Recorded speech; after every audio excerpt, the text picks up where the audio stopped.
We'll be back from the break. It's exactly 3 minutes past 9. This is Smart Men's Business. I'm Andrew Bariji, and we're definitely heading into our business insight. But before, of course, we proceed, great thanks from all our viewers, that is across Africa. Of course, from North Africa, talking about Algeria, Algiers, in Cairo, Egypt, coming in down to West Africa. That is in Nigeria, the Central Africa, we are very grateful. South Africa, Lesotho, of course, the Central Africa and the East Africa, and above all, the Ugandans, where we broadcast live here at Plot 42 on Nile Avenue. Well, the point of discussion today is rotating around funding for local entrepreneurs. Do really local entrepreneurs need government funding, or it's much more better the government creates sound economic policies and an atmosphere that can enhance entrepreneurship to thrive in a nation that is largely inflated with poor governance and, of course, systems which are malfunctional at the same time? Well, on that note, I'm joined with Mr. Ochichi Charles. He's the Executive Director of Enterprise Uganda, and we are definitely going to dissect these matters we discuss and what is the way forward for us to see prosperity. Mr. Ochichi, it's a great pleasure to have you on the show. A great morning. Hope you didn't find too much jam as you're coming towards here. Today was very good. I think Wednesday is a certain kind of experience every week. It was smooth. I've also noticed it, by the way. Yes. It's normally free. Yes. Well, now heading to our point of discussion. Yeah. Thriving. Just today, we had an issue here in the Daily Monitor where the members of Parliament were squeezing multiplex bosses over stalled projects. And some of their major points of discussion were mainly on they don't execute their mandate. You know, they don't execute on timely execution, you know, and this is all associated with quite lots of, because execution comes with finances, you know, administration, you know, yes. You need to have an efficient administrative structure and all that. Anyway, I want to hear from you in regards to that, about funding for local entrepreneurs from the government. I'll first state two main reasons why government can intervene and finance. Yes. Outside those two main reasons, think again, it's not right. The first reason when government should be coming into finance is when you are doing what you call catalytic finance. Catalytic finance. Catalytic means that you are catalyzing people to take off. Okay. After that, the market will take over from there and run with the game. If the villagers are not doing business, government intervention should come in such a way that the villagers are credible for the public finance to come and look at them. Okay. In other words, these villagers are not hated by banks just because they are villagers. They are hated by banks because if banks don't trust that if they take their money, they'll return it. And I've just mentioned a very key word there for the commercial banking sector to support you. The word is trust. Okay. If trust is there that this Andrew man is taking my money and I see him loading goats every week, he comes back, he again disappears for 2 weeks, but with a lot of goats. The bank will be the first to look for you and just say, please, can I give you some money? You seem to be doing something. Okay. And how do they know that? They see it by what they see doing. By what I've read. But two, when you come back, you deposit money in the bank. At that point, you need government. You don't need government. But two, is government a specialist in finance? That can never be possible. Government can never be the most efficient provider of cost-effective capital. Never. Where does government get money from? Taxes. That's the main one. When it is not getting from taxes, where does it go from to get money from? Begging and borrowing. And if it's borrowing, well, how does it pay it? Taxes. If it's begging, it's because somebody is saying it's an emergency. A begging person should only beg when it's an emergency.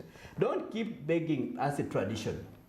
So I've just told you that government has got limitations in terms of efficiency, in terms of ability to marshal the resources for funding private enterprises.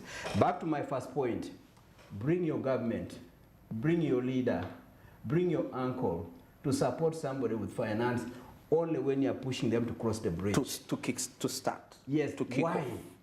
On the other side of the bridge are many people with money saying, I want somebody who can take this money and bring it back. Go and check in the bank and ask, do you have money for lending? They will say, it is too much, but the takers are few. Trust index. The index of trust is missing. And if you rush in saying, oh, I'm the good one, I'm the uncle, I'm the auntie, I'm the neighbor, and you start throwing money, my message is, private sector keeps you in the market because of only two things. Not because you gave somebody money. We keep you in the market and keep giving you our money because you've met our minimum expectations as a buyer. As a buyer. Now, if you are giving your money to anybody, do that while also teaching them that please obey the law of private sector, which is deliver a solution for which a buyer will not be asking you where you got the money. But they will be saying, yesterday's meal was so good, I want to come back to your restaurant. And next week, I'm coming with my family. And the other week, I'm telling my family's relatives and friends also to come. Okay. At that point, surely, do you really need government to finance such a person? Never. Absolutely never. So the first point is let government come in only for catalytic intervention. And catalytic means it is temporary. Temporary, yes. If it is research, let's support you in research, but research is not going to be forever. Do that research very quickly and please get into the market. Once you're in the market, there will be many financiers. If it's somebody who has never been in business, I'm going to support you with resources to first acquire the business acumen.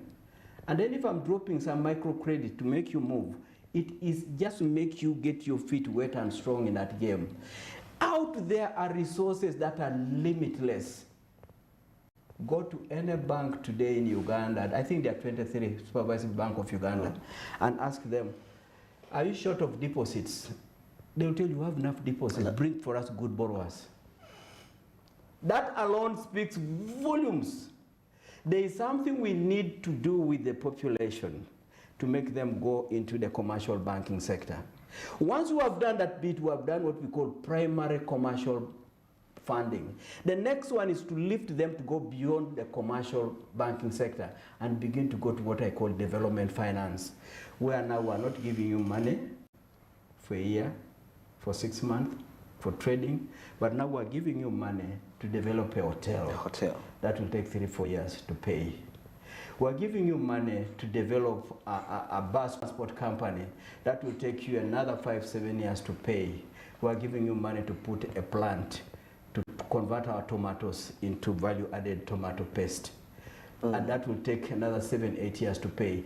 That's the second layer of a population that has grown in terms of muscle to absorb money from the market. The third layer is now where you go beyond just commercial banking, beyond development finance, which is now long-term, and then you go to what we call equity finance. Equity finance. Where now Andrew and Ochichi will just say, you know what, I have too many orders for this pineapple thing here. But I do not now want to be going for this commercial credit. I want somebody who will come in and just say, I'm bringing equity, and your payment will come from the profits. From the profits. If you do that, you've done your nation good favor. This business of bringing everybody saying government is here holding a bowl of money, now, you are a destroyer. Mr. Chichi, that is quite very interesting. I find it also challenging, away from the finances, okay, the financing bit like what you've mentioned, the money is available by the trust index. Now, the market of the aspect of the goods that you're going to sell, you know, because I believe as a country, Uganda, we are divided, we still have arable land, which is actually very valuable, and each region, because I remember at the time, actually I remember when the East African community had 5 nations, when Rwanda, I think, and Burundi had just joined. Uganda possessed about 45% of the arable land. So the remaining 55 was being shared with Tanzania, Kenya, and those other countries. Now, I'm thinking, different regions have agricultural advantage over a certain commodity that is distributed in there. That's correct. You know, and I'm trying to imagine because you've mentioned the population because it's increasing. Actually, it's projected to be about 71 million come 2040. 71 million Ugandans. So, and it's idle. But, okay, we may not be efficient enough in terms of exploring foreign markets. But how can we make sure that what we produce, we are the first market, such that if even when I get the catalytic finance, I'm sure that there is going to be a return on investment. Not relying on because on foreign markets, because of course they come with quite lots of strings attached to quality and all these perspectives. Yes. How do you see that being addressed? Where we can regions trading amongst themselves, each trading what they are good at growing. I'll keep that question packed, and I hope I'll not forget it. But I want to just touch the second part of when government can intervene in giving cash or capital to the private sector. Yeah. There can be a crisis where a particular sector has been hit, either because of some effect on insecurity in the country. You find the tourism sector has really suffered. And no banker is willing to go and pick them up because they just say, you are doubtful. It will take you a long time for your cash flows to pick up. But government knows, come rain, come sunshine, give this sector another 6 years, it will be booming.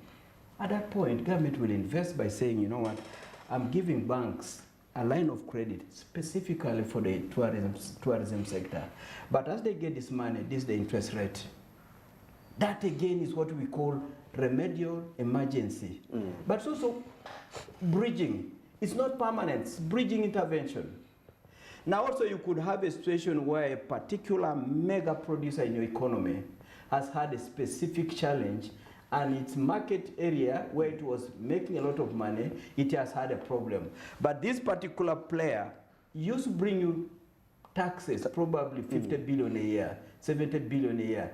Bang, its market is out there and it has suffered. Exactly. And it's coming on its knees saying, please government, I'm not your everyday beggar. But you know what has just eaten me up? Exactly. This thing is not my making. And I've got all it takes to get back on my feet. Redeem me with 200 billion. That is economic sense. Outside that, think twice, think again before you become excited about throwing money as the good person giving out money. But let me now come to your question where you are saying there are opportunities within the region itself. The region, exactly. And each country should be able to exploit those opportunities. The message is true. We call that comparative advantage. Okay. That comparative advantage is something you can exploit and exploit quickly, because if you don't, it will not be your citizens to exploit it. Other investors will come to your country and exploit it. Exactly. Your citizens will either be two things: observers waiting for some profits to come from those foreign investors and then money distributed to them, or they actually become the sellers of land to those fellows, and then they become Bapakasi. Okay. So where there are comparative advantages, it's just a matter of time. If a nation cannot exploit them, those resources will be exploited through capabilities that are coming from across the globe. And if politics is the way to go, somebody will be saying, well, as a country with a comparative advantage in agribusiness, we have attracted investors, now our people are employed. But you ask yourself, shouldn't they have been the ones to have exploited that and then taken advantage? Taken advantage, exactly. And then begin to serve the market. Now that is not a given. So you see the benefit of having a comparative advantage without energizing your population? It is so important to always know that the best solution, be it at the household, community, nation, is always internal. Internal. Work on that, and you'll have put a taproot for your household, for your community, for your country. Well, Mr. Chichi, now that is very beautiful. Maybe that also brings me back to the aspect of innovation. Which are these entrepreneurs trained to be innovative, to think, because I believe obvious is not being intelligent.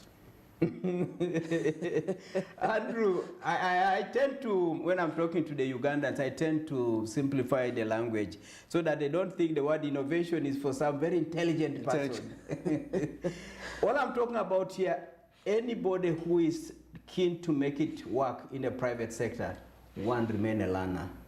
As you remain a learner, you will be picking things that are making customers buy from you routinely. But two, which things are making customers not to come back. But three, which things are making competition to come and take your customers. If you pick those things every day, you'll be answering 2 or 3 questions that are important in business. What is it I have done yesterday, today, in the past, I must continue doing? Okay. If you know that thing and you keep on doing, somebody might call you intelligent. Somebody might call you innovative. You're simply a learning person. Question number 2. What is it I have not been doing I should start doing so as to start bringing back my customers? My customers, yes. Now, that question can be answered by looking at the neighbor. That question can be answered by looking at the customer who left yesterday. Yeah. If you do that, it looks like innovation. It's not necessarily so. You're a learning person. You're a learning person. Yes. So I want Ugandans to have that appreciation of the fact that these words, these things that we make look like they are for the Western world, we can do them. And then you can ask the third question, which says that, what is it that I have never been doing I should start now doing? I've never done it before, but I think I need to start doing it because the customer mentioned it. Yes. Because my computer came and has done it and taken away my customers. Because my people who are serving the market are telling me that it should be done. If you can answer the 3 questions, you look like an innovator. You look like some creative individual. The point is, you are learning and you're in the school of learning every day. But whatever you learn, what did you do with it? Okay. Apply it. Apply it. If you don't, it's good language, good conversations, but nothing. That's why many times we tend to say, Andrew, that the less educated people seem to be much better. Much more better than. To them, learning is not a big deal. It's not a shaming. To the so-called educated with beautiful English, it's like saying, surely should I be doing that? So they block themselves. Okay. The other fellow is open-minded. The other fellow is free-spirited. He has no inhibitions to say, should I be doing this when I've got a master's degree? To him, the master's degree is in the way the customer has left his business. He left money behind, but as he left money behind with you, he went away happy with the solution. To him, that makes his day. Okay. But for us who have had a bit of education, you want to be able to say, you know what, I was reading in Google, I was doing this, and this is what I read. This fellow is every day interacting with the school of private sector. Every day. Is learning from actual experience. Exactly. Wow. Now, Mr. Chichi, I don't know. A viewer out there, a common person, they always complain about the young entrepreneurs when it comes to incentives, most especially tax. How does that resonate, that a foreigner who is going to exploit your minerals and export them, you know, and they do what they call profit repatriation. The remittances all go back to their home countries, and yet a local entrepreneur is heavily taxed. They operate on a high cost of production, and they are, of course, as a result, they sell their commodities expensive. It explains why the Buy Uganda Build Uganda initiative is still having some bit of loopholes. How do you see that? It's a very good observation, and I can assure you one of the things that makes paying taxes such a big challenge in the private sector is inequality. Inequality. If I'm going to be owning a school, and my school is going to be paying taxes, and the next school, maybe owned by government or whoever, is not paying taxes, and we're going to have the same teachers, and we're going to sit for the same exam, you have already disrupted the playing field. Exactly. So taxes in themselves are not bad. They should, however, at least cover 2 things. Number 1, there should be uniformity, some degree of equity. But number 2, whatever you collected as taxes, I should not repeat to have high security privately paid because the taxes which were collected are not giving me security. Security, okay. I should not be beginning to repair the roads around my access because the taxes you collected are not being used to repair the roads in the area. I should not be looking at increasing the medical benefits for my team because the public services for which you collected taxes are not functional. Okay. If you can solve those things, do you know that taxes are supposed to be causing us have a generally beautiful environment? But unfortunately, because URA is not responsible for the way taxes are utilized, we keep throwing the stones at URA. You are here collecting taxes, but we don't see the benefits. The fellows have got a totally different mandate. They collect. Their mandate is, can you make this collection? Yeah. And they will collect until you are completely in your burial ground, saying you deserve to have paid this, you should have paid this, you should have paid this. But those are the two things I really wanted to say about taxes. Otherwise, we should pay taxes. Should pay taxes. Be it a religious person, be it a pagan, be it what, pay your taxes. Wow. You know, in Africa, we've seen countries that have tried to put up a number of policies to enhance domestic entrepreneurship. And there is only one country which seems to be that has had a successful economy in relation to that, and that is Mauritius. When you take a look at the GDP per capita, is fairly well. Of course, there is an involvement of foreign direct investment, but there is what we call sound economic policies being put into action. And I believe in Uganda, anyway, when we return from this break, we shall start from there, taking a look at the economic policies in Uganda in terms of favoring entrepreneurship, and definitely what is the way forward. Stick around.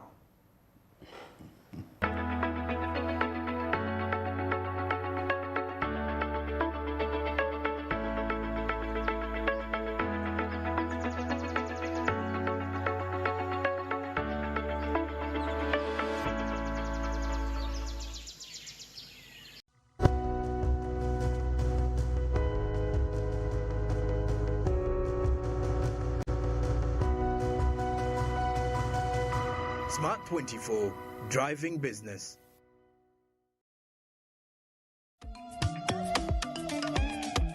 Jovia. Ng'oyolekera ku lugendo luno olw'obulamu. Nkuwa ekirabo eky'amaanyi agatazizibwa. Amaanyi okulabibwa n'okuwulirwa mu mawanga ag'ewala ennyo. Okutuuka buli wamu nga yadde togenzeeyo. Ensi yonna ng'ekuli mu ngalo.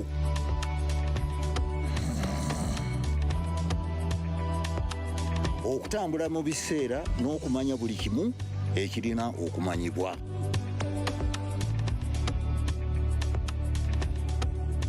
Jovia, kino kye kirabo kyange gy'oli. Tewali kumu ku ki ky'osobola okukola ku mukutu nnandameggwa ogwa MTN.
Smart 24, driving business.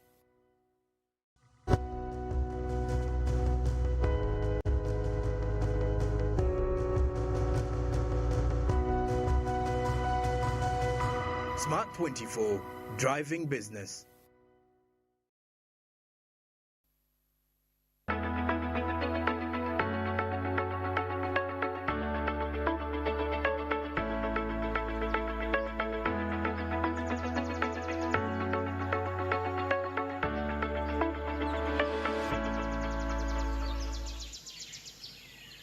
We'll be back from that short commercial break. Smart means business. I'm Andrew Barija with my guest this morning. That is Charles Ochichi, Executive Director of Enterprise Uganda. And we're breaking down the discussions here in the matters to do with local entrepreneurs. Of course, initially we are taking a look at funding for local entrepreneurs, and he clearly put it down when he told us that the best way government can actually finance is through catalytic financing to start up, for you to start up something, but at the end of it all, you have it. You have the ball now in your hands, in your court rather, to make sure that you execute efficiently.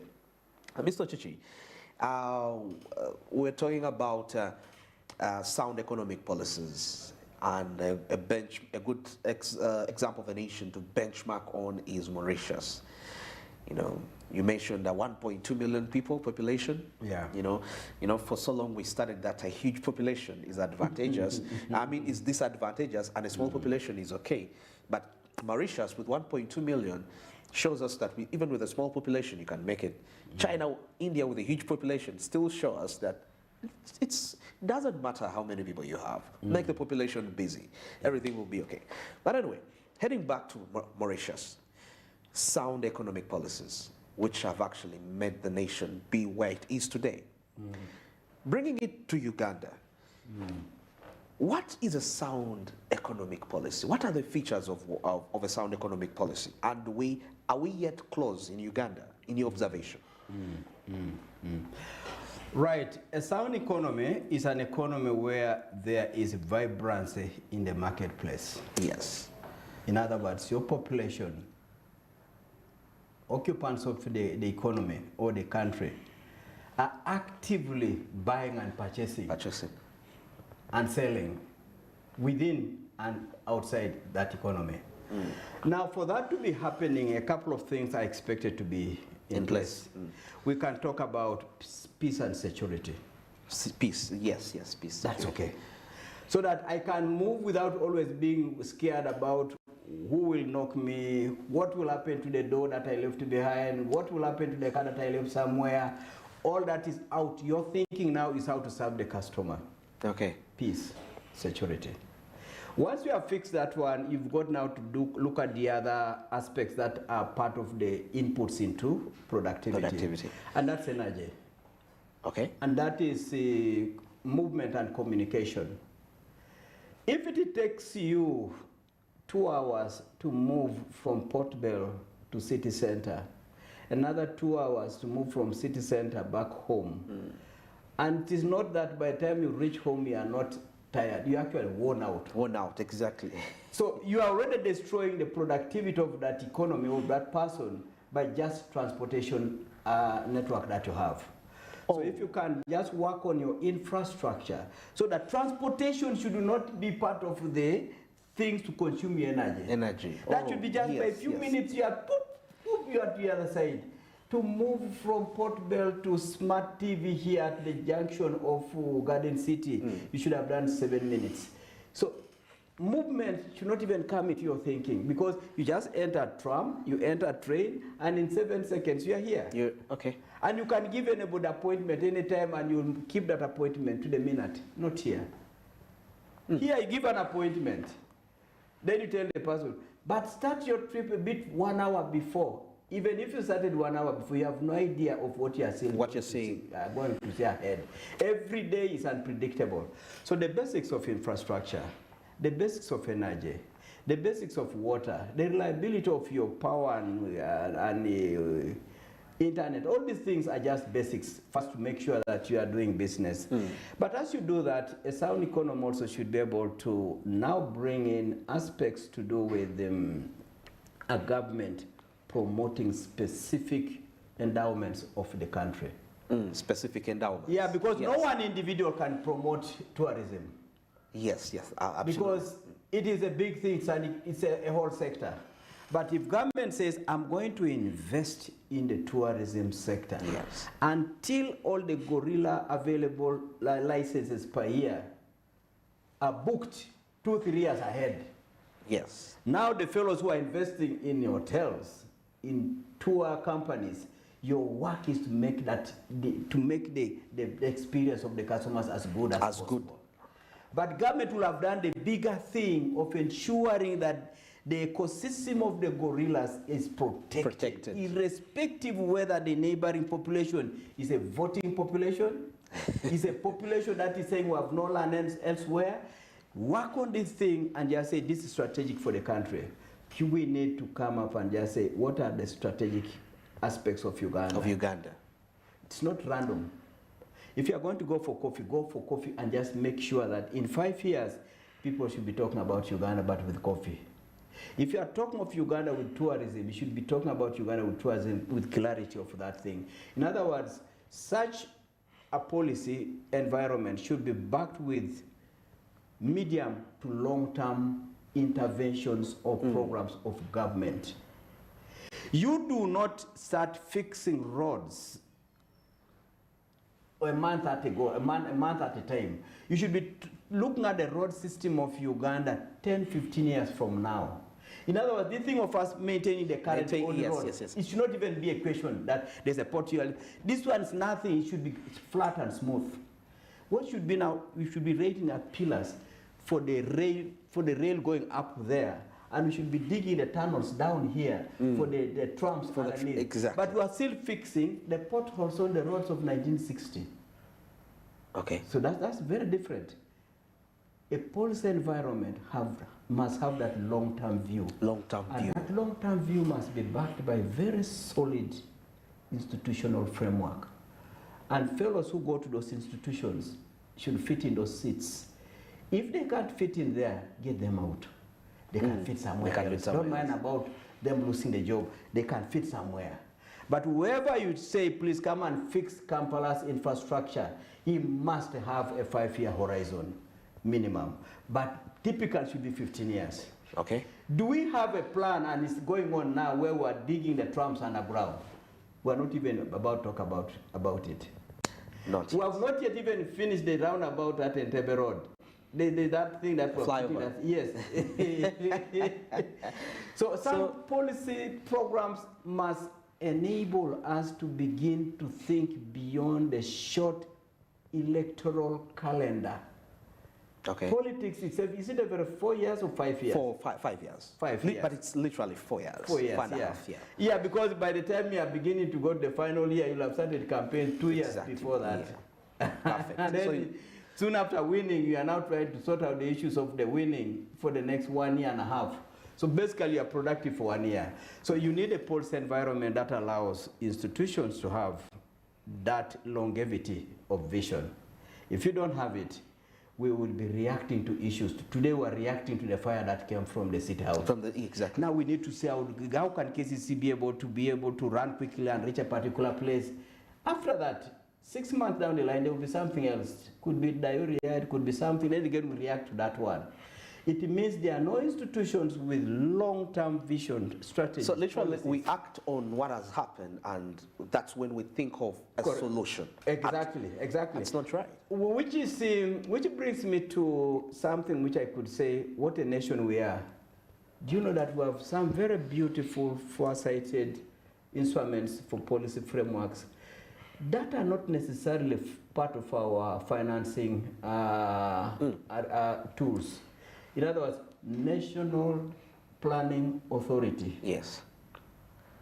That National Planning Authority should be the one having all this in its custody and then driving the allocation of the budget. But you know, when it comes to the budget allocation, they are at the periphery. Okay. They can be allowed to say something, but the heat of the moment will be the one to take the budget. And nobody will be listening to the National Planning Authority. So the institutions in our nation, because benchmarking from Mauritius, it didn't only end on sound economic policies, but resilience of the institutions that are responsible to enforce. Once the institutions are functional, they will now work on the macro environment, because there will be an institution that will be addressing aspects to the financial aspects. Because we keep on saying, where is Bank of Uganda in guiding government in terms of any financial interventions? Okay. Where is the Minister of Finance and Planning in guiding government in those areas? Now, once those ones are independent and they can now think through these things, they will be able to come up with solutions that will make the population to wake up. And there should be organizations and entities whose responsibility is to address the business acumen of the population. And we should also be looking at the education system that equally is aligned with the kind of a population we want in the marketplace. So this is not something which you can now put into one head in some state house environment and just say now, think for us about the syllabus for education.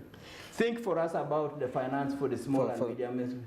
Think for us about now the fires that have just burnt at the city center. Yes. Institutions, the role of the other arms of government is now to supervise and penalize and then reward those institutions as they do the job. In the end, if you want to see that it's working, the population will be at the marketplace, participating in selling and purchasing solutions. Mauritius is a tiny country, but its employment is at 110%. In other words, people are overworking.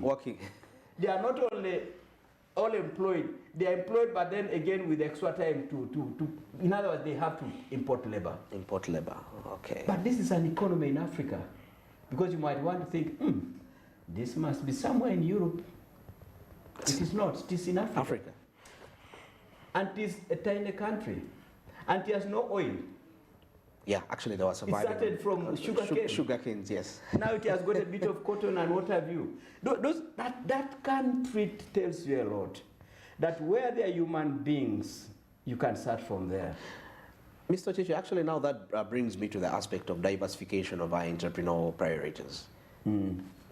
Diversification.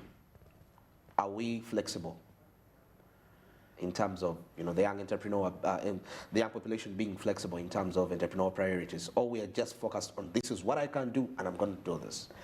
Entrepreneurship is an interesting vocation because everything is on the tables.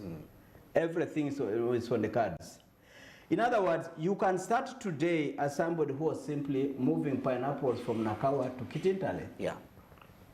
You look at that person, if he has followed all the principles of entrepreneurship of in serving the customer better and making sure the customers keep growing and then reinvesting the resources that you are getting from that. Yes. This fellow will move from being a person who was using a motorcycle to lift the produce in the morning up to Kitale to now owning that motorcycle. And then later he will begin to become not just the owner of that motorcycle. Yeah. He might begin to have a kind of a pickup to now distribute pineapples to so many other sellers off, and he stops running in this kiosk. Exactly. If you look at the markets that we have just improved, one again and many others, those fellows should not be in that market after 5 years. You should have moved like the way I've just mentioned. You went to that market, you used to serve a certain number of people, the numbers have grown, and then your profits are growing. The thing is not growing, the space is not growing. What do? You now move on from here, either to take over another space where somebody is saying, you know what, I failed. Let me just get my benefit out of this and sell it to you. Then you can have a second outlet. If not there, you can now get out of the market completely and got something bigger. And then from there, before you know it, the fellow who used to be a trader is now having a huge restaurant. A huge restaurant. He has moved from a restaurant to a hotel. From a hotel is manufacturing. That is the spirit and the direction of an entrepreneur. You can't define them by just putting them in one space and in one kind of area. They will grow and keep on expanding and expanding. If they're in hotel sector, they may not be only in Kampala. They will put a place, something in Hoima. They will put something in Kasese where there's tourism. They will put something in Nairobi. But they are still in hotels, but they continue to grow, they will grow and grow and grow. So when it comes to entrepreneurship, what matters is, are you growing continuously? If you are growing continuously, it means you're also having customers who are saying, we love you, here's the money. We love you, please take more money. And if that is taking place, There will come a time you'll just say, no, you know what, the resource envelope now I have is big enough for me to exploit another sector. Another sector. And that's good. That's okay. You go with the same business acumen to open a new sector. When you open that new sector, it does not depend on the old enterprise for too long. Before long, it will be independent and it can survive on its own and generate profitability for the bigger group. And where do you see that from? The Mandela Group. Wow, yes. From tires to fuel stations. From a fuel station to a fuel station with a restaurant. From restaurants to the fuel station to now independent restaurants. From there to milling. And where else, who knows? So that's the journey of an So they're widening their product portfolio. Exactly. And we don't, not so many think that way. Now that brings me back to the aspect of human capital. We saw that at the recent budget, there was a lot of allocated, human capital took the lion's share, human capital development, you know, because as much as we've created this environment for the entrepreneurs, the infrastructure, other people we are creating this for ready for them. Are they equipped enough? I think that's why you come in as Enterprise Uganda to enlighten these entrepreneurs on how to effectively manage. First of all, they need to understand how to manage their finances, how to make appropriate investments, you know, because you have money, that doesn't mean you're going to invest in anything. They need to have that right approach.